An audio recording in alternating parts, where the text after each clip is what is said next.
अल्लाहि व बरकातुहू।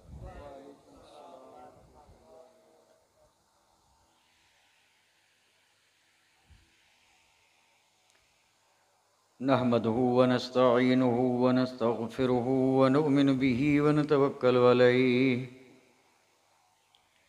व नऊज़ु बिल्लाहि मिन शुरूरि अनफुसिना व मिन सय्यिआति अमालिना। मन यहदिहिल्लाहु फला मुदिल्ल लहु व मन युद्लिल्हु फला हादिय लहु व नशहदु अल्ला इलाहा इल्लल्लाहु वहदहु ला शरीक लहु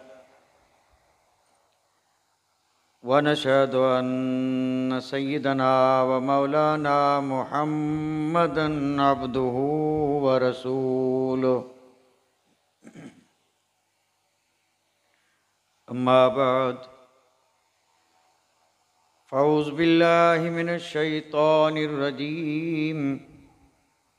बिस्मिल्लाहिर रहमानिर रहीम। इन्नमा युरीदुल्लाहु लियुज़हिबा अन्कुमुर रिज्स अहलल बैत व युतहिरकुम तत्हीरा।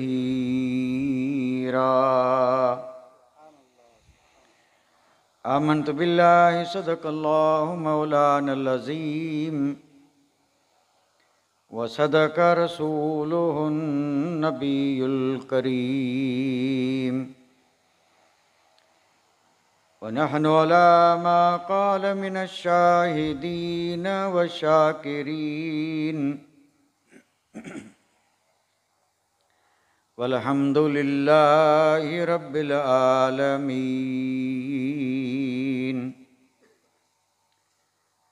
कमा क़ाल अल्लाहु तबारक व तआला फ़ी अज़मति शान हबीबिही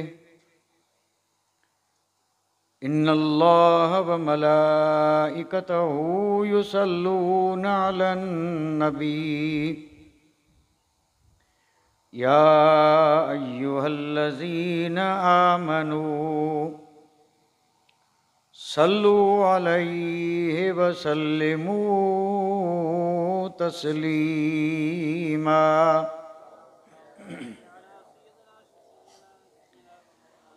अल्लाहुम्मा सल्लि अला सय्यिदिना मौलाना मुहम्मदिन व अला आलि सय्यिदिना मौलाना मुहम्मदिन व बारिक व सल्लिम।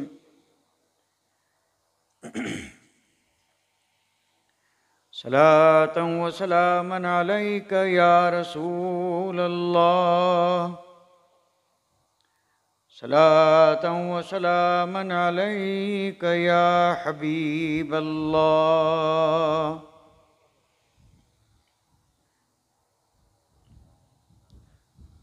किस ज़बान से हो बयां मदहो शान अहले बैत, किस ज़बान से हो बयां मदहो शान अहले बैत। मदह गोए मुस्तफ़ा है मदह खान अहले बैत। मदह गोए मुस्तफ़ा है मदह खान अहले बैत। और इनकी पाकी का खुदाए पाक करता है बयां। इनकी पाकी का खुदाए पाक करता है बयां। और आये तत्हीर से जाहिर है शान अहले बैत। आये तत्हीर से जाहिर है शान अहले बैत। इनके घर में बे इजाज़त जिब्राईल आते नहीं। इनके घर में बे इजाज़त जिब्राईल आते नहीं। कदर वाले चाहते हैं इज़्ज़ो शान अहले बैत। कदर वाले चाहते हैं इज़्ज़ो शान अहले बैत। घर लुटाना सर कटाना कोई तुझसे सीख जाए। घर लुटाना सर कटाना कोई तुझसे सीख जाए। जाने आलम हो फिदा ए खानदान अहले बैत। जाने आलम हो फिदा ए खानदान अहले बैत। अहले बैत पाक से गुस्ताखियाँ बेबाकियाँ। अहले बैत पाक से गुस्ताखियाँ बेबाकियाँ। लअनतुल्लाह अलैकुम ऐ दुश्मनान अहले बैत। लअनतुल्लाह अलैकुम ऐ दुश्मनान अहले बैत। बेअदब गुस्ताख फिरके को सुना दे ऐ हसन। बेअदब गुस्ताख फिरके को सुना दे ऐ हसन। यूं कहा करते हैं सुन्नी दास्तान अहले बैत। यूं कहा करते हैं सुन्नी दास्तान अहले बैत।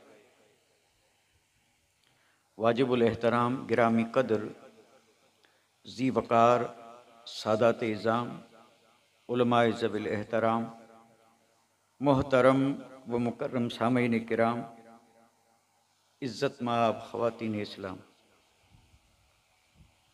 आज हमें अपनी इस बाबरकत रूहानी और इरफानी महफ़िल पाक में बड़े अदब व एहतराम के साथ अहले बैत अतहार की बारगाह आलिया में अपनी अक़ीदतों और अपनी मोहब्बतों का खिराज करना है और उनके ज़िक्र पाक से अल्लाह ताला की रहमतें और बरकतें हासिल करने की कोशिश करना है। इसलिए मैंने खुतबा मसनूना के बाद कुरान मजीद और फ़ुरक़ान हमीद की उसी मुबारक और मुक़द्दस आये करीमा को आप हज़रात की खिदमत में तिलावत करने का शर्फ़ हासिल किया है, जिस आये करीमा में अल्लाह तबारक व तआला ने अहले बैत अतहार की फ़जीलत, उनकी शान, मकाम और मर्तबा बयान फरमाया। मैं आज की अपनी इस मुख्तसर सी गुफ्तगू में कोशिश सिर्फ़ यही करूँगा कि कुरान मजीद की वो मुबारक और मुक़द्दस आयात जो अहले बैत अतहार की शान में नाजिल हुई और जिसमें अल्लाह ताला ने अहले बैत अतहार के मकाम और मर्तबे को ज़िक्र फरमाया, मैं बड़ी इख्तसार के साथ पहले कुरान मजीद की रोशनी में अहले बैत अतहार का ज़िक्र करूँगा और फिर अगर वक्त बचा तो फिर अहले बैत अतहार की शान में जो अहादीस करीमा वारिद हुई हैं उनमें से भी कुछ हदीसें आप हज़रात की खिदमत में अर्ज़ करने की सआदतें हासिल करूँगा। लेकिन गुफ्तगू से पहले मैं ज़रा बड़े इख्तसार के साथ एक बड़ी मशहूर और मारूफ तमहीद अर्ज़ करने जा रहा हूँ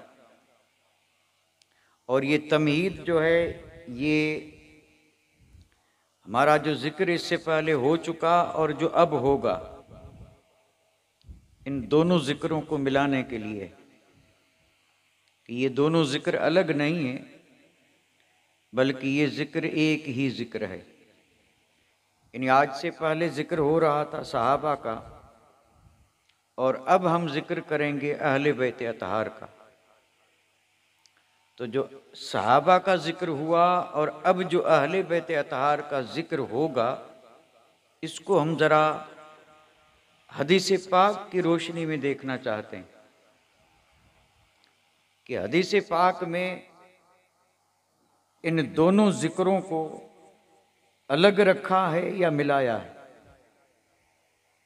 इस पर मैं एक तमहीद अर्ज़ करने जा रहा हूँ जो बड़ी मशहूर है। आप और अब हम जानते हैं कि बुजुर्गान दीन ने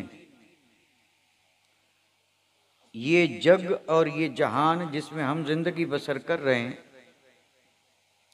इसको तशबीह दी है दरिया से। यानी ये बिल्कुल दरिया की तरह है जिसमें हम जिंदगी बसर कर रहे हैं। यानी दरिया तो नहीं है, दरिया की तरह है, यानी तशबीह दी है। और सिर्फ बुजुर्गान दीन ही ने नहीं, बल्कि मेरे और आपके आका ताजदार मदीना ने भी इस जग को दरिया से तशबीह दी है, मुशाबह करार दिया है। और जाहिर बात है, एक तो है खुश्की और एक है समंदर। सफ़र दोनों में होते हैं, खुश्की में भी आदमी सफ़र करता है और समंदर में भी। लेकिन हर जी शऊर इस चीज़ से वाकिफ़ है कि जो सवारियाँ इस खुश्की पर हमें सफ़र करने के लिए काम आती हैं, वो सवारियाँ समंदर में, दरिया में काम नहीं आएंगी। और फिर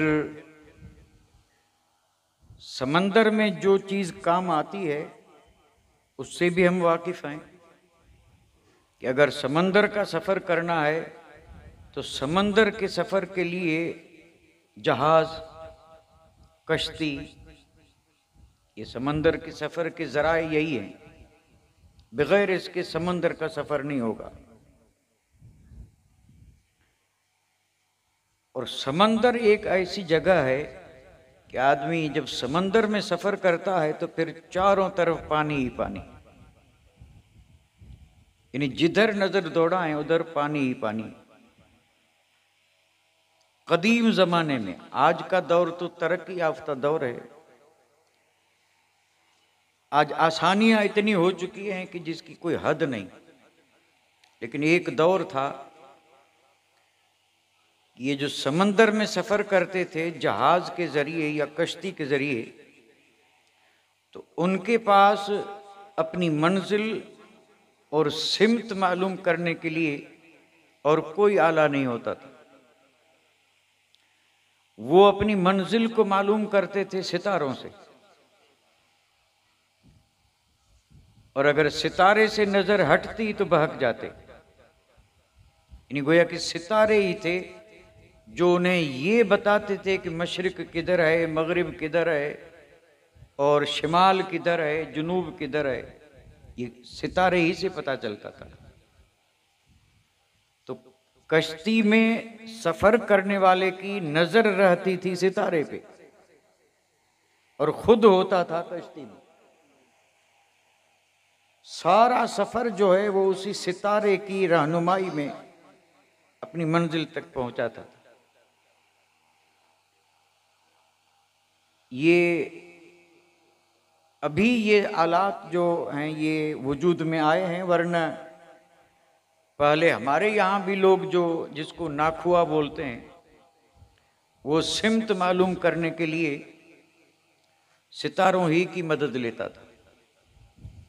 और उन्हें मालूम होता था कि ये सितारा जो है ये किस सिमत में है, ये किस सिमत में है, क्योंकि सितारों ही से अपनी मंजिल का पता लगाते थे।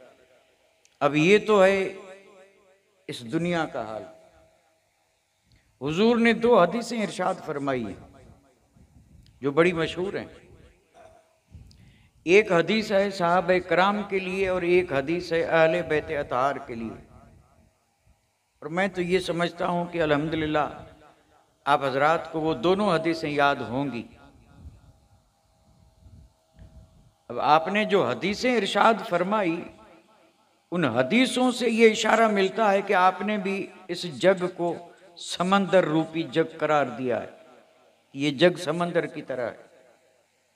अब मैं इसमें इस वजाहत में नहीं जाऊंगा कि ये तशबीह क्यों दी गई, क्योंकि ये फिर एक बात को तूल देना है और लंबा करना है, और उसकी ज़रूरत नहीं है। यानी तशबीह के लिए कोई न कोई चीज़ ऐसी होती है कि जो मुशब्बा और मुशब्बा बिही में मुश्तरक होती है। तो इस जग को समंदर से तशबीह क्यों दी, इस क्यों का जवाब मैं अभी नहीं दूंगा। तशबीह दी है। अब वो हदीसें आप सुन लें ज़रा अकीदत और मोहब्बत के साथ। हुजूर ने फरमाया असहाबी कन नुजूम बेअय्यिहिम इक्तदैतुम इह्तदैतुम। आपने फरमाया मेरे सहाबा सितारों के मानंद हैं, उनमें से जिस किसी के नक्शे कदम पे चलोगे कामयाब हो जाओगे। और दूसरी हदीस में मेरे आका ने इरशाद फरमाया मसल अहले बैती का सफीनत नूह मन रकिबहा नजा मन तखल्लफ अनहा हलक। आपने फरमाया मेरे अहल बैत की मिसाल हजरत नूह की कश्ती की तरह है। जो उस कश्ती में सवार हुआ वो बच गया, और जो उससे पीछे रहा सवार न हुआ हलाक हुआ। अब आप अंदाजा फरमाएं, हुजूर ने सहाबे कराम को कहा सितारे और अहले बैत अतहार को तशबीह दी कश्ती से। तो कश्ती और सितारे ये मामला सारा का सारा समंदर का है। तो गोया कि ये जग समंदर की तरह है। जितने खतरात समंदर में हैं उससे भी कहीं ज्यादा खतरात इस जग में हैं। जितने खतरात समंदर में उससे भी कहीं ज्यादा खतरात इस जग में हैं। और जैसे समंदर से सलामती के साथ पार पहुंचना है तो कश्ती भी चाहिए और सितारों पर भी नजर चाहिए। इसी तरह इस जग से अगर कामयाबी के साथ उस जग में जाना है तो फिर सलामती के लिए कश्ती भी चाहिए और सितारे भी चाहिए। तो मेरे आका ने फरमाया कश्ती मेरे अहल बैत हैं और सितारे सहाबा हैं। कश्ती अहल बैत हैं और सितारे, तो मुराद क्या है कि इन दोनों की मोहब्बत जिसके दिल में होगी वो डूबेगा नहीं, वो हलाक नहीं होगा, बल्कि वो सलामती के साथ इस जग से उस जग पहुंचेगा सलामती के साथ। और जिसने इनमें से किसी एक से भी मुंह मोड़ा तो ये पार पहुंच ही नहीं सकता। अगर कश्ती नहीं तो डूब जाएगा और सितारे नहीं तो मंजिल नहीं पाएगा। और जाहिर बात है जब मंजिल नहीं पाएगा तो वो समंदर में कहां गर्क हो जाए इसका किसी को कोई इल्म नहीं। पार वही पहुंचेगा जिसके पास ये दोनों चीजें हों। और ये आया है अल्हम्दुलिल्लाह रब का इनाम हमारे हिस्से में, हम अहले सुन्नत व जमात के हिस्से में, कि अल्हम्दुलिल्लाह हमारे पास पार पहुंचने के लिए कश्ती भी है और मंजिल का पता लगाने के लिए सितारे भी हैं। इसलिए अहले सुन्नत व जमात जब इस मजमून पे नजर जाती है तो आशिकों के इमाम के कलाम पर भी नजर जाती है। ये मैंने जो कुछ भी अर्ज किया है आला हजरत अजीमुल बरकत ने इस पूरे मजमून को एक बंद में समो दिया। ये पूरा मजमून जो है आपने एक बंद में समो दिया। आपने इरशाद फरमाया अहले सुन्नत का है बेड़ा पार, अहले सुन्नत का है बेड़ा पार, कि असहाबे रसूल नज्म हैं और नाव है इतरत रसूलुल्लाह की। नज्म कहते हैं सितारे को और नाव कहते हैं कश्ती को। यानी आला हजरत ने फरमाया कि हम अहले सुन्नत व जमात का बेड़ा पार क्यों है, तो कहते हैं कि असहाब नज्म हैं और अहले बैत अतहार नाव हैं। और ये दोनों चीजें रब ने हमें अता फरमाई। कुछ लोग तो ऐसे हैं जो सिर्फ अहल बैत से मोहब्बत करते हैं और कुछ ऐसे भी हैं जो सिर्फ सहाबा से मोहब्बत करते हैं। और जो सहाबा से मोहब्बत करते हैं वो अहल बैत से बुग़्ज़ रखते हैं, और जो अहल बैत से मोहब्बत करते हैं वो सहाबा से बुग़्ज़ रखते हैं। ये बिल्कुल मुसल्लमा हकीकत है। ये राफिजी और खारजी, ये राफिजी और खारजी जो हैं नऊज़ बिल्लाह, जो सिर्फ अहले बैत की मोहब्बत के कायल हैं, वो सहाबा को गालियां देते हैं नऊज़ बिल्लाह। और जो सिर्फ सहाबाए कराम की मोहब्बत के कायल हैं वो अहले बैत अतहार की गुस्ताखियां करते हैं। इसलिए वो दोनों के दोनों क्या हुए, गर्क हुए, ईमान से हाथ धो बैठे। उनके पास ईमान भी नहीं रहा, और जब ईमान ही नहीं रहा तो फिर नजात का कोई सवाल ही पैदा नहीं होता। हम हैं कि अल्लाह तबारक व तआला ने अपने बुजुर्गों के वसीले से, औलिया अल्लाह के वसीले से और सालिहीन के वसीले से अल्लाह ताला ने हमें ये दोनों अजीम नेमतें अता फरमाई हैं। यानी सहाबे कराम की मोहब्बत भी है और अहले बैत अतहार की मोहब्बत भी है। इसलिए अल्हम्दुलिल्लाह हमारा बेड़ा पार है और इस समंदर रूपी जग से अहले सुन्नत व जमात ईमान सलामती के साथ लेकर के और सलामती के साथ पार पहुंचेंगे। अहले सुन्नत का बेड़ा है पार कि असहाबे रसूल नज्म है और नाव है इतरत रसूलुल्लाह की। तो हम जब भी मौका मिलता है तो अल्हम्दुलिल्लाह इन दोनों पाक जमातों की बारगाह में अकीदतों का खराज पेश करते हैं। आज तक हम असहाबे रसूल का जिक्र कर रहे थे और आज जिक्र कर रहे हैं अहले बैत अतहार का। एक बात जहन में रखें कि ये वो नफूसे कुदसिया हैं अहल बैत, जिनकी मोहब्बत को अल्लाह तला ने ईमान वालों पर फर्ज कर दिया। कुरान में नाजिल फरमाया है कि हर ईमान वाले को अहल बैत से मोहब्बत रखना फर्ज है। मुतालबा किया गया है, कुल ला अस्अलुकुम अलैहि अजरा इल्लल मवद्दत फिल कुर्बा। अपनी जगह पे इस आयत पे भी मैं रोशनी डालूंगा, लेकिन अभी मैं जो 2 या 3 आयतें आपकी खिदमत में अर्ज करने जा रहा हूं जिनका नुज़ूल हुआ है अहले बैत अतहार की शान में, पहले मैं जरा बड़े इख्तिसार के साथ उसकी थोड़ी सी तफसीर अर्ज कर दूं। मसलन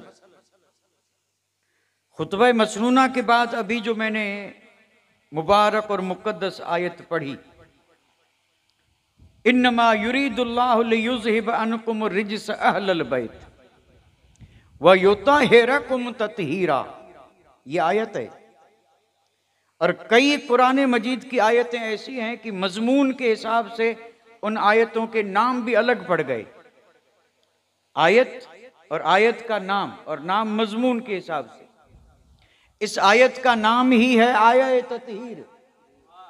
ये जो आयत है इस आयत का नाम है आयत तत्हीर, और तत्हीर की माना है पाकीज़गी। तत्हीर का माना पाकीज़गी है। इस आयत का नाम ही है आयत तत्हीर। जैसे आला हजरत अजीमुल बरकत के भाई हसन रजा अलैहि रहमत व रिजवान के जो बंद मैंने पढ़े थे अभी अहले बैत अतहार की शान में, जिसको कुछ लोग आला हजरत के अशार कह करके और फिर ये यानी अपनी ला इल्मी का इजहार करते हैं और कहते हैं कि ये अशार आला हजरत के, आला हजरत के नहीं बल्कि आला हजरत के भाई के अशार हैं जो अपने ज़माने के मिसाली शायर थे और हुजूर के आशिक थे। ये अशार उनके हैं। उन्होंने कहा कि इनकी पाकी का खुदा पाक करता है बयां। अब देखिए ये तारीफ किसकी कर रहे हैं? अहले बैत अतहार की। और इस आयत की रोशनी में कि अहले बैत अतहार वो हैं कि इनकी पाकी का खुदा पाक करता है बयां, आये तत्हीर से जाहिर है शान अहले बैत। यानी अगर अहले बैत की शान देखना हो तो बाकी आयात बाकी अहादीस न देख करके सिर्फ यही आयत देखें तो वाज़ेह हो जाएगा कि ये हस्तियां कितनी शान वाली हैं। आये तत्हीर से, ये है आये तत्हीर। और इस आये तत्हीर का तर्जुमा क्या है, जरा तर्जुमा समात फरमा लें। जुज़ी नेस्त, अल्लाह ताला इरादा फरमाता है युज़हिब अन्कुम रिज्स, कि हर नापसंदीदा चीज को तुमसे दूर कर दे। ऐ अहले बैत, यानी ऐ अहले बैत अल्लाह ताला का इरादा है। अल्लाह ये पसंद फरमाता है कि तुमसे हर नापसंदीदा चीज को क्या कर दे, दूर कर दे, और तुम्हें खूब खूब पाक और सुथरा फरमा दे। ये जो है ना खूब खूब, ये ताकीद से तर्जुमा मिला है। युतहिरकुम तत्हीरा, यानी वो तुम्हें पाक साफ कर दे। पाक साफ करना, जब पाक साफ कर दे ये माना पहले जिक्र हो चुका, तो फिर तत्हीरा की क्या जरूरत है, ये ताकीद है। और इसी से ये माना बना है कि खूब खूब अल्लाह तुम्हें क्या कर दे, पाक और साफ फरमा दे। अच्छा, अब अगर मैं आप हजरात से एक सवाल पूछूं कि अल्लाह ताला अगर किसी चीज का इरादा फरमाए तो क्या होता है? अल्लाह जिस चीज का इरादा फरमाए, जल्ल जलालहू अम्म नवालू, अल्लाह ताला इरादा फरमाए, कुरान मजीद में है कि अल्लाह ताला की शान ये है, इज़ा अरादा शैयन, अल्लाह ताला की शान ये है कि जब किसी चीज का रब ने इरादा किया तो वो कहता है कुन, हो जा, फयकून, वो उसी वक्त हो जाती है। रब ने इरादा फरमाया जमीन पैदा करने का, फरमाया जमीन हो जा, तो उसी वक्त जमीन में समझाने के लिए अर्ज कर रहा हूं। यानी ये है रब की शान, वो इरादा करे, इरादा करते। अच्छा, एक बात जहन में रखें, ये समझाने के लिए है कि वो कहता है कुन, वो ये कहता है कि हो जा, ये समझाने के, ऐसा नहीं कि वो वाकई उसी चीज को ये कहता है हो जा, नहीं, इधर रब ने इरादा फरमाया और उधर चीज हो गई। यानी रब ने इरादा फरमाया और चीज क्या हो गई, पैदा हो गई। तो ये सारा जग रब के इरादे से बना है, जिस जिस चीज का रब ने इरादा किया वो चीज। और यहां रब किस चीज का इरादा फरमा रहा है? अहले बैत अतहार को पाक करने का। तो कैसे, कितने पाक हुए होंगे, उनकी पाकी का आलम क्या होगा? है कोई जो इसका अंदाजा लगा सके कि जिन्हें रब ने पाक किया? और फिर इस आयत का तर्जुमा जो मैंने किया है, मुफस्सिरीन कराम के अगर सारे कौल जिक्र किए जाएं कि किस चीज से पाक किया, तो मुफस्सिरीन कराम ने अलग अलग चीजें लिखी हैं। किसी ने इसका यानी तफसीर करते हुए और फिर ये कहा कि इस चीज से, इससे कई चीजें, किसी ने कहा कि अजाब से, किसी ने कहा पलीदी से, किसी ने कहा नजस से। रिजस के मानी कई हैं, यानी गंदगी, नापाकी, जाहिर की, बातिन की, अजाब से, मुसीबत से। अब कई माना इसकी की और होती है रिजस की। अरबी का यानी एजाज है कि अरबी का लफ्ज एक होता है और माने सैकड़ों उस एक लफ्ज के मानी बनते हैं। तो रिजस के मानी बेशुमार, लेकिन बुजुर्गों ने हमारे लिए आसानी भी की है, उन सारे मानी को जमा किया और जमा करके फिर फरमाया रिजस से मुराद है हर नापसंदीदा चीज। ये इसमें सब आ गई, यानी कुफर, शिरक, अजाब, गंदगी, जाहिरी, बातनी, जितनी नापाकियां हैं वो सब इसमें आ गई। क्योंकि ये सारी चीजें वो हैं जो न तो अल्लाह को पसंद है न रसूलुल्लाह को, ये सब नापसंदीदा। जो जो चीज अल्लाह और उसके रसूल को पसंद नहीं है, अल्लाह ताला ने अहले बैत अतहार को उस चीज से पाक कर दिया। यानी हर नापसंदीदा चीज से अल्लाह ताला ने उन्हें, इसलिए अल्हम्दुलिल्लाह मोहब्बत वाले जब भी बोलते हैं तो वो इन नुफूसे कुदसिया का अहले बैत नाम लेकर के जिक्र करें या एक एक शख्सियत का नाम लेकर जिक्र करें। वो जब जिक्र करेंगे तो अवामुन नास को भी रब ने ये तौफीक बख्शी है कि वो नाम लेते हैं तो उसके साथ पाक का लफ्ज जरूर बोलते हैं। जिसे कहते हैं इमाम पाक, ये पाक का लफ्ज जो है ये इसी तत्हीर ही का तर्जुमा है, क्योंकि इन्हें अल्लाह ने पाक किया है।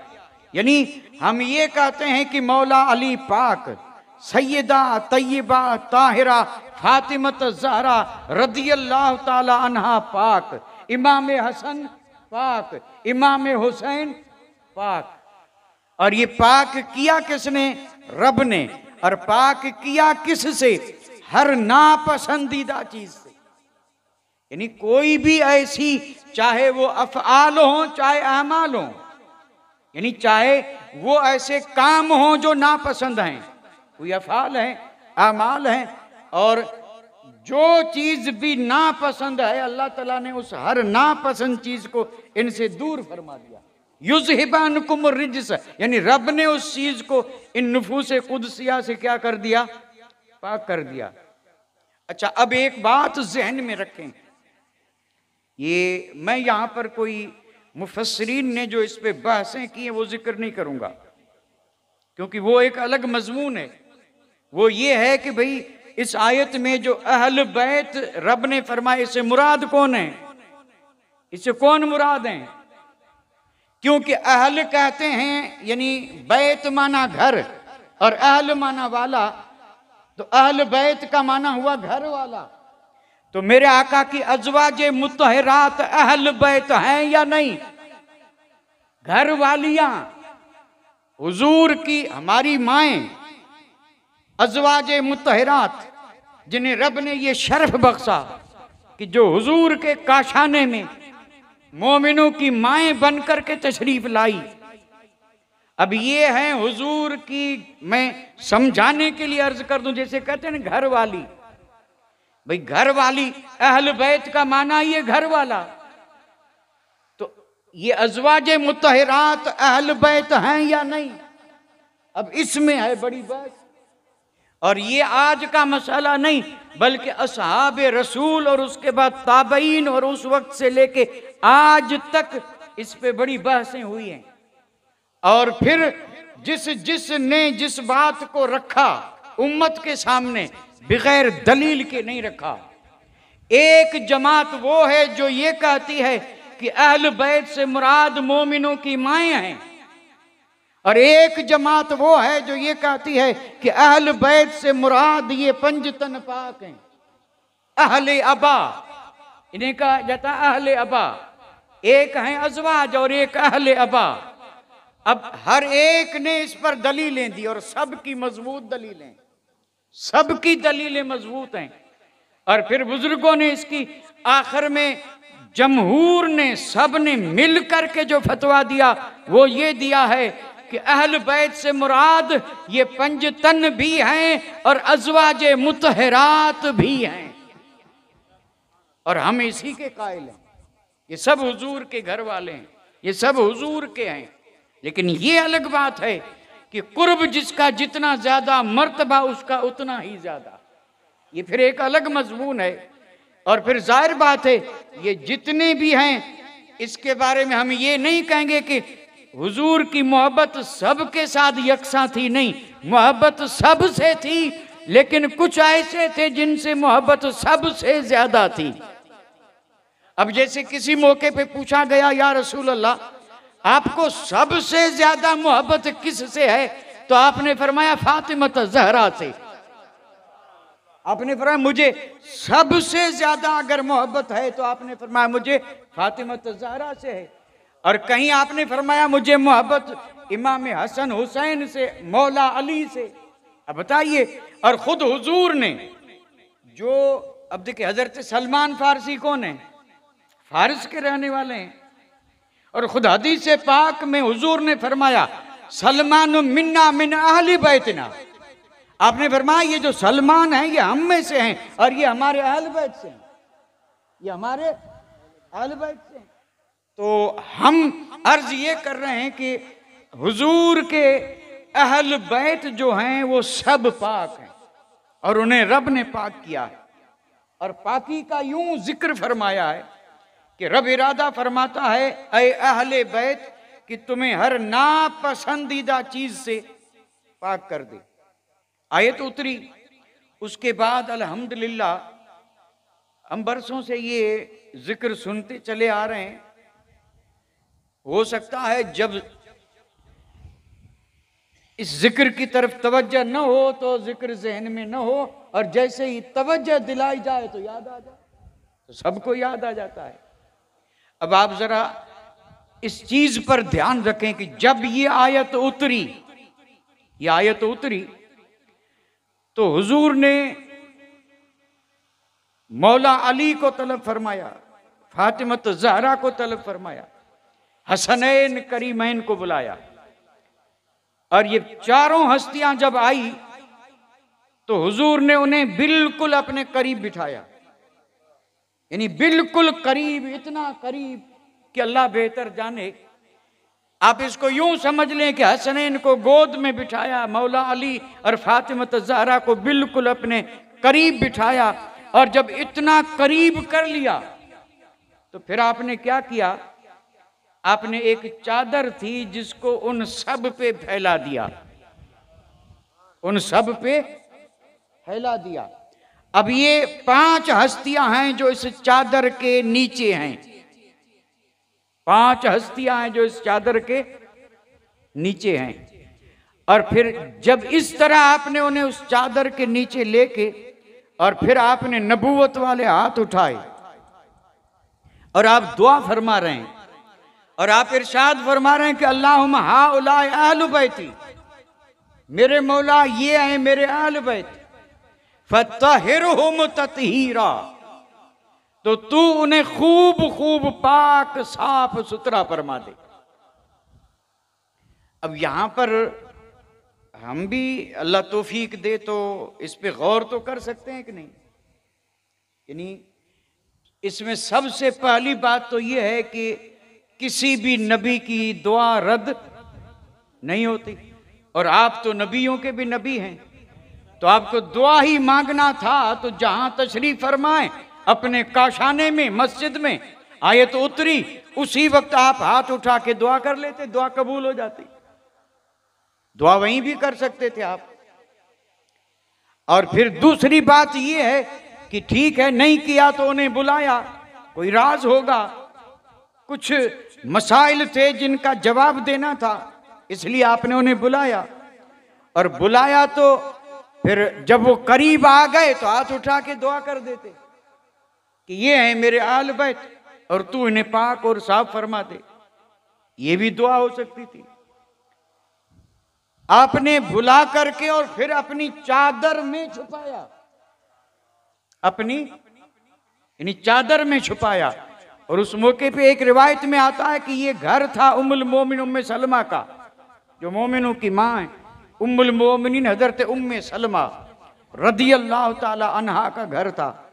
और जब उन्होंने ये मंजर देखा तो उन्होंने अर्ज की, या रसूल अल्लाह मुझे भी आज इस चादर में यानी रखें और मेरे लिए भी दुआ फरमा दें।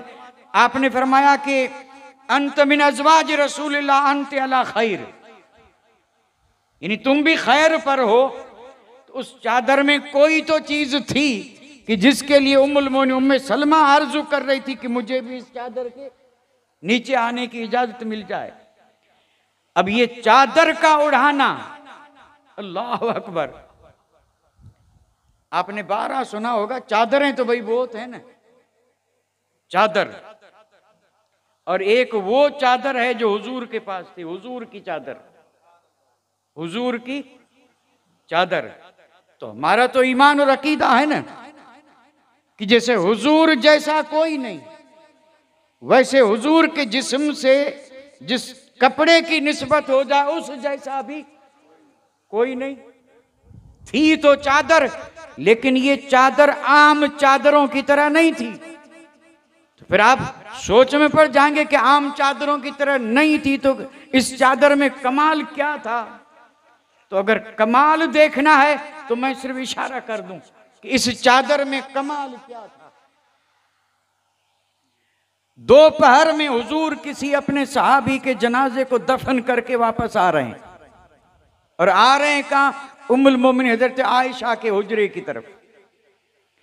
और जब आप उम्मुल मोमिनीन के घर में दाखिल हुए तो उम्मुल मोमिनीन हजरत आयशा उठी और दौड़ करके उन्होंने हुजूर के जिस्म को यूं टटोलना शुरू कर दिया, हाथ घूमना। तो मेरे आका ने फरमाया कि आयशा हुआ क्या है? मैं तो आज नहीं कई बार इस मौके पे आता हूं, आज मैं आया हूं तो तू उठी और ये मेरे जिस्म अक़दस पे यूं हाथ घुमा रही, आयशा हुआ क्या? तो आपको बात तो याद आ गई होगी। मोमिनों की मां आयशा सिद्दीका रज़ी अल्लाह ताला अन्हा ने अर्ज की, या रसूल अल्लाह इतनी तेज बारिश हो रही है, इतनी तेज बारिश हो रही है, और आप बाहर से खुले में आ रहे हैं, और मैं देख रही हूं कि आपका जिस्म और आपका कपड़ा तर और भीगा नहीं। तो मैं देख रही हूं कि आप भीगे नहीं और बारिश हो रही है। अब जब हजरत आयशा ने यह कहा कि मैं यही देखना चाहती हूं कि आप बिल्कुल खुले आसमान में और आ रहे हैं और इतनी तेज बारिश हो रही है और आप भीगे नहीं, मैं यही देख, भीगे हैं कि नहीं भीगे, यही देख रही हूं। मेरे आका ने मुस्कुरा के फरमाया, आयशा पहले ये बता, मुझे आता देख करके तूने अपने सर पे जो चादर रखी वो तेरी थी या मेरी थी? तो अर्ज करने लगी, या रसूलल्लाह जल्दी में जो चादर मैंने सर पे रखी वो चादर मेरी नहीं या रसूलल्लाह, वो चादर आपकी थी। तो मेरे आका ने फरमाया, आयशा ये बादलों वाली बरसात नहीं थी, तुझे जो बरसात नजर आई ये आलम गैब की बरसात थी, ये नूर की बरसात थी। और ये नूर की बरसात तुझे नजर कब आई? तेरी चादर सर पे थी तब तक नहीं, जब मेरी चादर तेरे सर पे आई तो फिर ये आलम तो क्या, ये आलम गैब सारा तुझ पे रोशन हो गया।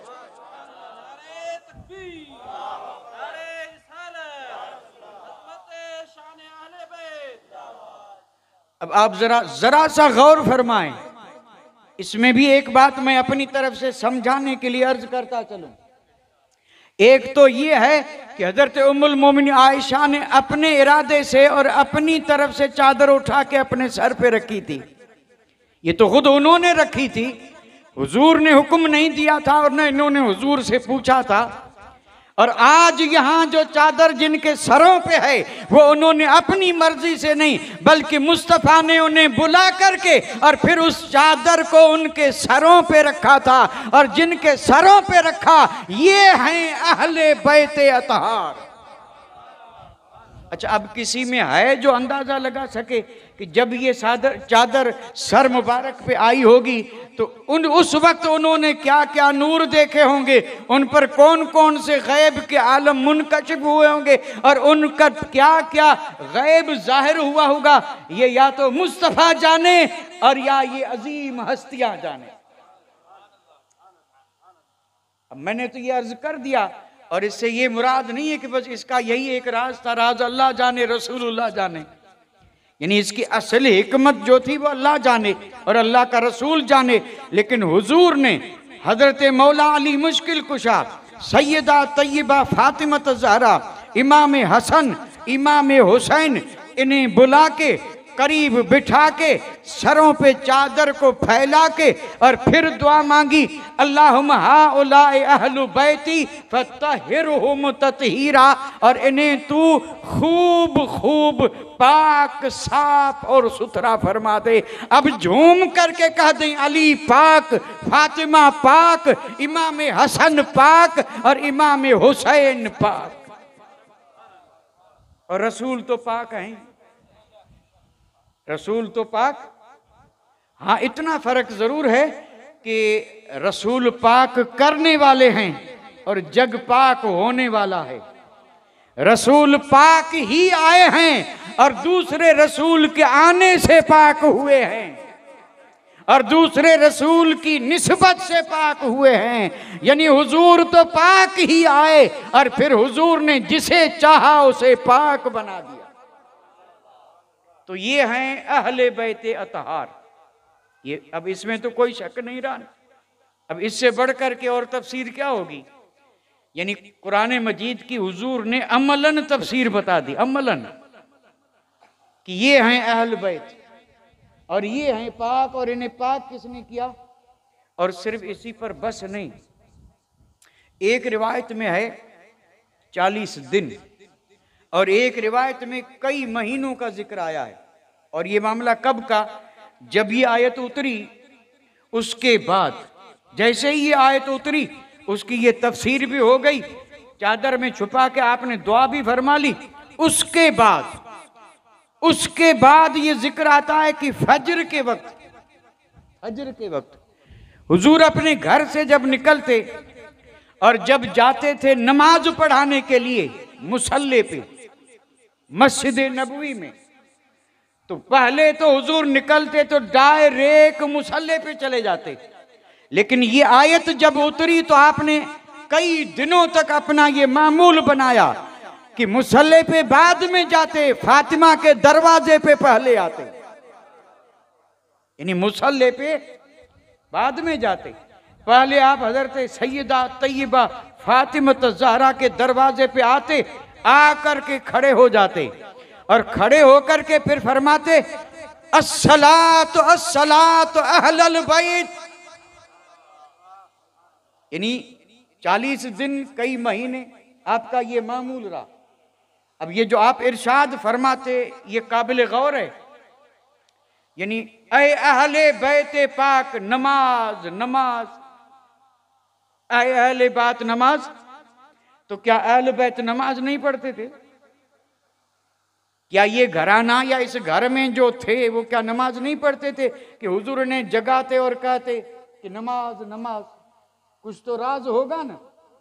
और हमें तो यही समझ में आ रहा है कि कयामत तक आने वाले जो अहल बैत हैं ये उनके लिए पैगाम था कि अगर अहल बैत की शान को संभाल के रखना है तो इस घर पे भी नजर रहे। हुजूर ने कई दिन कहा नमाज नमाज, और इससे नमाज की अहमियत का भी सबूत मिलता है। और फिर वाकई जो वफादार हैं अहल बैत में से, वो किसी भी हाल में नमाज को तर्क नहीं करेंगे। उम्मत को तो हुक्म है ही, हुजूर ने कई दिनों तक। और फिर हदीस पाक में ये भी है कि आप इरशाद फरमाते अस्सलात अहलुल बैत, और ये फरमा करके और फिर फरमाते इन्नमा युरीदुल्लाहु लियुज़हिब अन्कुम रिज्स अहलुल बैत व युतहिरकुम ततीरा। इस आयत मुबारका को आप तिलावत भी फरमाते। तो इस आयत मुबारका से साबित हुआ कि अहले बैत अतहार क्या हैं? पाक हैं। और इनकी पाकी का खुद खुदाए पाक ने जिक्र फरमाया, और वो इस आयत ततहीर में है। दूसरी आयत मुकद्दसा भी बड़ी मशहूर है, और उसमें भी जिक्र इन हस्तियों का है जिनका मैं अभी कर रहा हूं। उस आयत में भी जिक्र इनका है, बड़ी मशहूर आयत है। कुल तालो नदु अबनाअना व अबनाकुम व निसाअना व निसाकुम व अनफुसना व अनफुसकुम सुम्मा नबतहिल फनजअल लानतल्लाहि अलल काज़िबीन। ये है मुकद्दस आयत। तर्जुमा आप सुन लें इसका, बड़ी आसान और बिल्कुल सहल अंदाज में। रब ने इरशाद फरमाया महबूब आप फरमा दें आओ, हम अपने बेटों को बुलाते हैं, तुम अपने बेटों को लाओ। हम अपनी औरतें लेके आते हैं, तुम अपनी औरतें लाओ। हम खुद भी आते हैं, तुम खुद आओ। और फिर करते हैं मुबाहिला। फिर जो झूठा होगा उस पे अल्लाह की लानत, तबाही, बर्बादी। ये है इस आयत का तर्जुमा। अब इसका शान नुज़ूल क्या है तो वो भी जरा इख्तसार से अर्ज करता चलूं। और इख्तसार तो खैर चाहे जितना करें, लेकिन फिर भी बात जरा तवील हो ही जाती है। अब हमारा जो वक्त है वो तो उस एक आयत में ही करीब करीब यानी अपनी इंतहा तक पहुंच रहा है। और ये आयत जो है इसमें भी बड़ी जबरदस्त तफसील है, शान नुज़ूल इसका ये लिखा है। नजरान के ईसाई यानी अब हम अगर समझने के लिए कहें तो ईसाई यानी जो हजरत ईसा के उम्मती हैं। हजरत ईसा रूहुल्लाह, कलिमतुल्लाह, अब्दुल्लाह, और जो उनकी उम्मत में जिनकी तरफ उन्हें भेजा गया, और जो उसके बाद तो खैर इनके अकायद बदल गए, और इसमें 3 तरह के ईसाई बन गए जो आज भी मौजूद हैं। कुछ तसलीस के कायिल हैं, कुछ ये कहते हैं कि हजरत ईसा अल्लाह के बेटे हैं। उस वक्त भी थे ये। ईसाइयों का मानना यह था कि हजरत ईसा नऊज़ बिल्लाह अल्लाह के बेटे, और उस पर वो दलील क्या देते थे कि कहीं ऐसा भी हो सकता है कि बाप न हो और बेटा पैदा हो जाए। इसलिए वो कहते थे कि नऊज बिल्ला हजरत ईसा अल्लाह के बेटे, यानी अली ईसा इब्नुल्लाह। ईसा, हालांकि ये हजरत ईसा इब्ने मरियम है। हजरत ईसा जो हैं ये इब्ने मरियम है, मरियम के बेटे, और ये कलिमतुल्लाह हैं, रूहुल्लाह हैं, जो हमारा ईमान और अकीदा और अब्दुल्लाह है। उस वक्त भी ईसाइयों का यही अकीदा था कि ईसा इब्नुल्लाह। और हुजूर तशरीफ लाए, कुरान मजीद में अल्लाह तबारक व तआला ने जो पाक कलाम हुजूर पे उतरा, उसमें इस बात की वजाहत कर दी गई कि ईसा इब्नुल्लाह नहीं है, ईसा रूहुल्लाह है। ईसा रूहुल्लाह हैं, कलिमतुल्लाह हैं। अब जब ये बात पहुंची नजरान के ईसाइयों के पास, तो ये पूरा वफद लेके आए। और ये वफद किसका था? इसमें ज्यादातर पादरी थे जो अपने आप को यानी अल्लाह की मुकद्दस किताब का आलिम गर्दानते थे कि वो गोया कि अल्लाह की किताब के आलिम है, इंजील के आलिम है। अब ये वफद जब पहुंचा कहां पे? मदीना मुनव्वरा में, हुजूर की बारगाह में, और आया था मुनाजरे के लिए। अब आए आमने सामने, इधर मेरे आका हैं और उधर वो हैं, उनका सरदार अब्दुल मसीह, बड़ा पादरी, बड़े पादरी का नाम अब्दुल मसीह, और बाकी पूरा वफद था। उसमें उलमा भी थे और बाअसर रोसा भी थे। पूरा वफद आया था, नजरान के ईसाइयों का वफद मुनाजरा करने आया था। और वो इसलिए आए थे कि हम साबित करेंगे कि हजरत ईसा अल्लाह के बेटे हैं।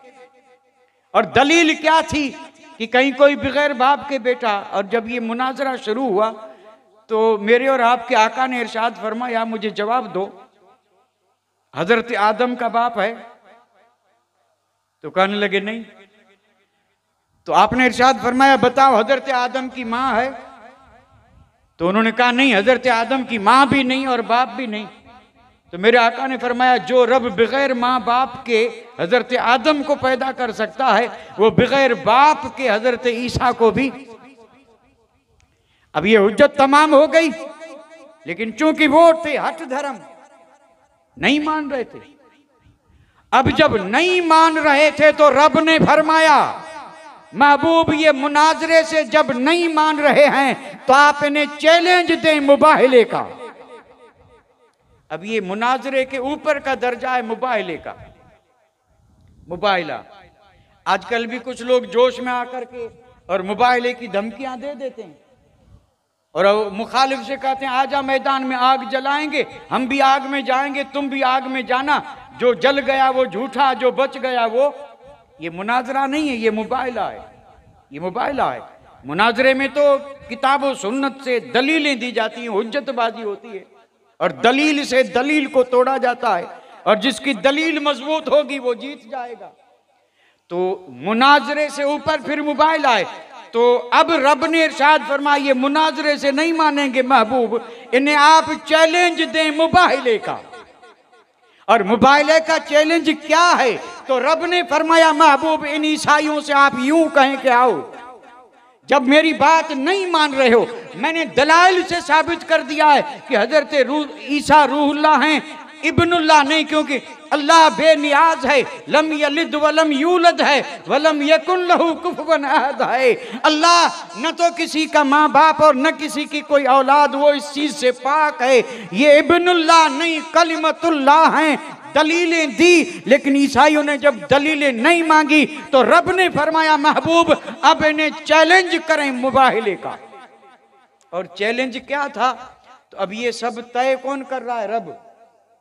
रब ने फरमाया कि आप इनसे कहें, इन ईसाइयों से, कि तालो, आओ मैदान में। तालो का माना है आओ, लेकिन आओ किस तरह? न दो अबना ना अबनाकुम, यानी हम अपने बेटे लाते हैं, तुम अपने बेटे लाओ, औलाद, बेटे। और फिर फरमाया, तुम अपनी औरतें लाओ, हम अपनी औरतें लेके आते हैं, तुम खुद भी आओ और हम खुद भी आते हैं। और फिर उनसे कहो, जब इस तरह हम आ जाएंगे एक मैदान में, फिर दुआ करेंगे, मुबाहिला करेंगे, और जो सच्चा होगा वो बच जाएगा, वो झूठा होगा वो हलाक हो जाएगा। आपने बुलाया उनको, वो उनका बड़ा पादरी अब्दुल मसीह भी साथ में है, सारा वफद साथ में। आपने फरमाया जब दलीलों से नहीं मान रहे हो तो फिर सूरत यही है और ये करो कि आओ कल वहां पर मुबाहिला होगा। तो उन्होंने फौरन क्या कहा था, उन्होंने कहा मोहलत दें, उन्होंने कहा मोहलत दें, हम जरा जा करके और फिर मशवरा करेंगे और कल जवाब देते हैं, कल आएंगे। आपने फरमाया मोहलत है।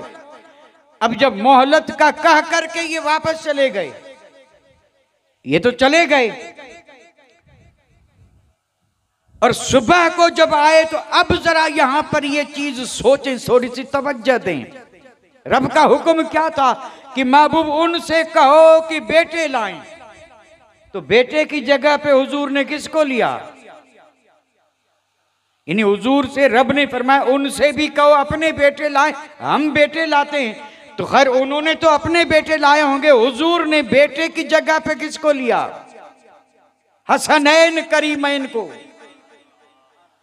आपने बुलाया हसनैन को और आपने हसनैन करीमैन को लिया, और ये चैलेंज था कि तुम अपनी औरतें लाओ, हम अपनी। तो औरतों की जगह पे किसी भी मुकद्दस खातून को नहीं, बल्कि हुजूर ने साथ में लिया फातिमत ज़हरा को, और हुक्म था तुम खुद आओ, हम खुद आते हैं। तो हम खुद में कौन थे? एक हुजूर थे और दूसरे मौला अली, दूसरे। आप अंदाजा फरमाएं उस वक्त भी मेरे आका के गुलामों की कोई कमी नहीं थी, बड़े बड़े जलील कदर सहाबा थे, और इस्लाम की ख़वातीन भी बड़ी शान वाली थी। लेकिन रब का हुक्म था तुम बेटे लाओ, तो हुजूर ने हसनैन को लिया। साबित क्या हुआ? साबित यही हुआ कि नवासे भी हैं, और यही दोनों नवासे वो हैं जिन्हें उम्मत आज तक कहती है इब्ना रसूलुल्लाह, कि ये दोनों रसूलुल्लाह के बेटे हैं। अल हसन वल हुसैन इब्ना रसूलुल्लाह, वो साबित इसी आयत से, क्योंकि रब ने फरमाया तुम अपने बेटे लाओ।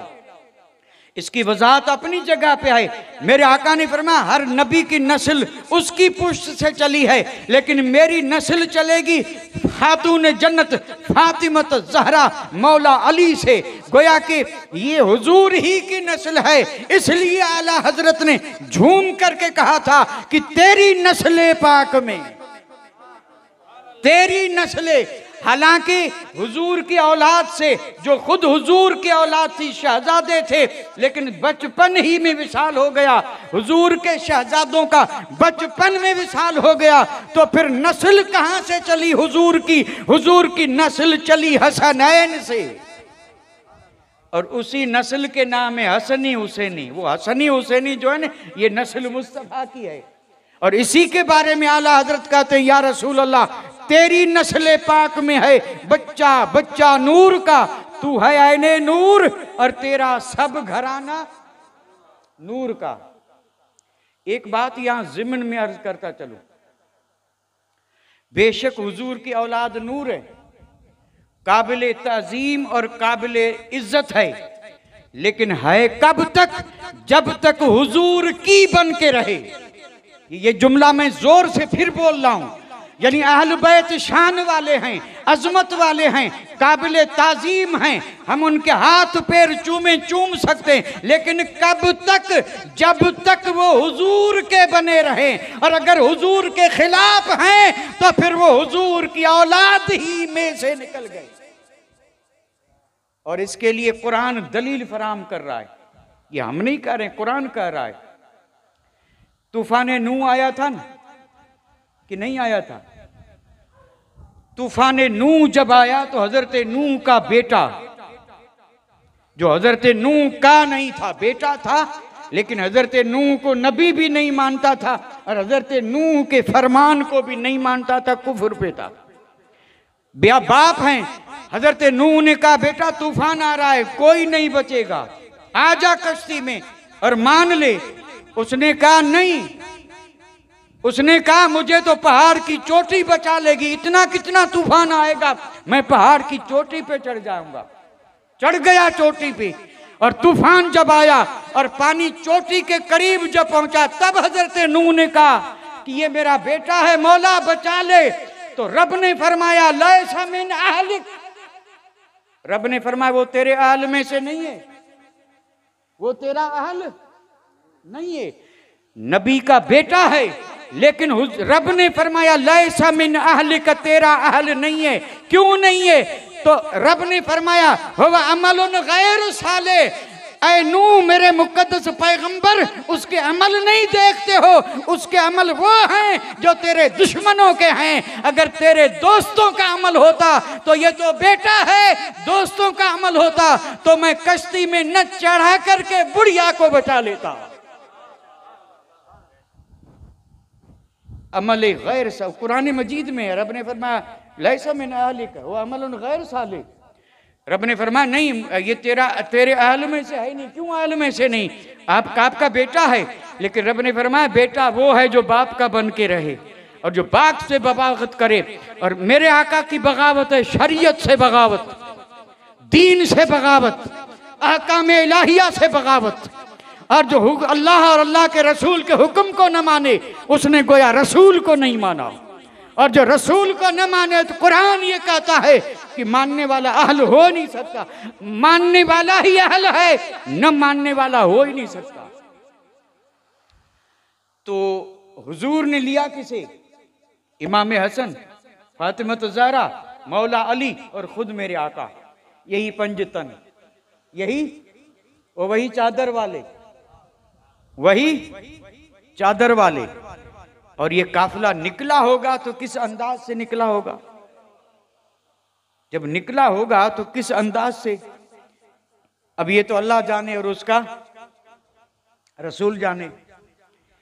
थोड़ी सी तफसील लिखी है मुफस्सिरीन ने, और वो तफसील यूं लिखी है कि इमाम हुसैन हुजूर की गोद में है क्योंकि छोटे हैं। इमाम हसन ने मेरे आका की उंगली पकड़ी है। तो बच्चा जब उंगली पकड़ता है तो पहलू में चलता है, यानी एक सीने से लगा है, एक ने उंगली पकड़ी है। पीछे फातिमा ज़हरा है और उसके पीछे मौला अली हैं। दीवानों ने तो ये तशरीह की है कि आगे नबी का कदम है, उस पर फातिमा का कदम है, और फातिमा के कदम पर मौला अली का कदम है। और ये इंतजाम पर्दे का था कि खातून जन्नत के कदम को जमीन भी न देखे, आसमान भी न देखे।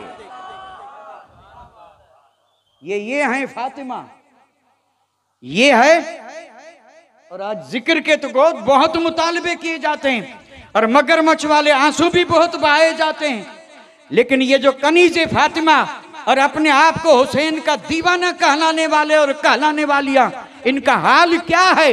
ये कहती हैं फातिमा की कनीज़ें हैं। फातिमा तो वो है कि जो अगर जरूरत से भी निकली है तो पर्दे का तो इंतजाम यह है कि जिस्म तो क्या, फातिमा के कदम का निशान भी जमीन न देखे। नीचे नबी का कदम है, ऊपर अली का कदम है। फातिमा के कदम के निशान को न जमीन ने देखा और न आसमान ने देखा। और आज क्या हो रहा है? सरों का हाल देखें, सीनों का हाल देखें और फिर इनके लिबास का हाल देखें। और ये हैं कौन? तो कहते सब यही है कि हम हैं हुसैनी। हुसैनी ऐसे नहीं, अगर हुसैनी होना है तो फिर फातिमा ज़हरा की सीरत अपनाई जाए। और कई तफसीरें लिखी हैं, निकले थे और उधर ईसाई भी आए, उधर ईसाई भी आ गए। उनका सबसे बड़ा जो पादरी था ना, अब्दुल मसीह, उसने अपने उस वफद से कहा सुनो, मुबाहिला मत करना। वो कहने लगा मुबाहिला मत करना। तो उन्होंने कहा भाई क्यों न करें? तो उसने कहा था कसम रब की, इन्नी लारा वजूहन, ये उसके उस ईसाइयों के पादरी के लफ्ज हैं जो मानने वाला नहीं है।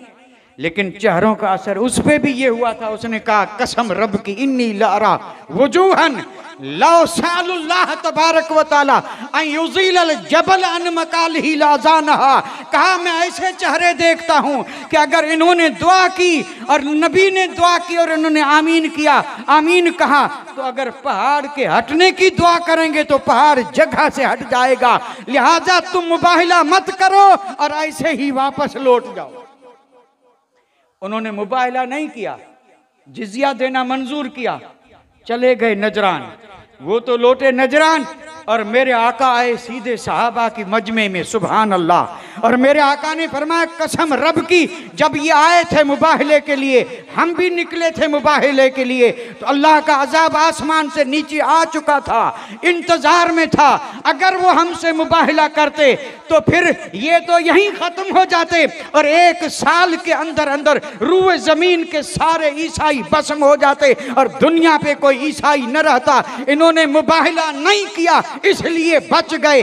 कहने का मतलब ये था कि अगर मैं दुआ करता और हसनैन आमीन कहते, अल्लाह अकबर, आप अंदाजा करें, दुआ हो मुस्तफ़ा की और आमीन हो मौला अली की, और दुआ हो मुस्तफ़ा की और आमीन हो सैयदा तैयबा की, और दुआ हो मुस्तफ़ा की और उस पे झूम करके आमीन कह दें इब्ना रसूलुल्लाह सैयदा शबाब अहलिल जन्ना, जन्नत के नौजवानों के सरदार आमीन कह दें, जन्नती औरतों की सरदार फातिमत ज़हरा आमीन कह दें, तो मेरे आका ने फरमाया हलाक हो जाते, बर्बाद हो जाते। लेकिन उन्होंने मुबाहिला नहीं किया, अपनी हार मान ली, जिजिया देना कबूल किया, लौट गए, इसलिए बच गए। और ये आयत उसी मौके पे उतरी थी और इसमें भी मेरे और आपके आका ने अपनी उम्मत पर ये वाज़ेह कर दिया कि ये मेरे बेटे हैं, ये मेरे, इसलिए तो इन्हें कहा जाता है ना इब्ना। वैसे इनके अलकाब तो इतने हैं, अलकाब, और हर लकब जो है ना वो अपनी जगह पे एक तकरीर है, हर लकब अपनी जगह पे। और जैसे इनके अलकाब बहुत है तो सैयदा तैयबा के अलकाब की तो कोई कमी नहीं है, कोई कमी नहीं है। इतनी शाने रब ने अता फरमाई है, कुरान में देखो, हदीस में देखो, और उसके बाद आज तक चाहने वाले बुजुर्गाने दीन के अकवाल को देखो। अल्लाह अकबर। ये इस्लाम की जितनी भी यानी हिस्ट्री और तारीख है और इस्लाम की सीरत पे लिखी जाने वाली जो किताबें हैं, अब किसी भी किताब को उठा करके देखें, इब्तिदा इन्हीं के जिक्र से है। अकीदत के नजराने पहले इन्हीं की दरबार में पेश किए जा रहे हैं और हर मोमिन अपनी नजात के लिए इन्हीं को जरिया समझ रहा है कि अल्लाह ताला इनकी मोहब्बत के सदके में हमें भी क्या फरमाएगा, नजात अता फरमाएगा। तो अल्लाह ताला हमें भी इन नफूस कुदसिया की सच्ची मोहब्बत अता फरमाए। और अल्लाह ताला हमें सबसे ज़्यादा ज़रूरत इस अमर की है कि अल्लाह हमें उनके नक्शे कदम पे चलाए। और सच्ची मोहब्बत की अलामत यही है, सच्चा मुहिब जो होगा वो अपने महबूब का मुती होगा।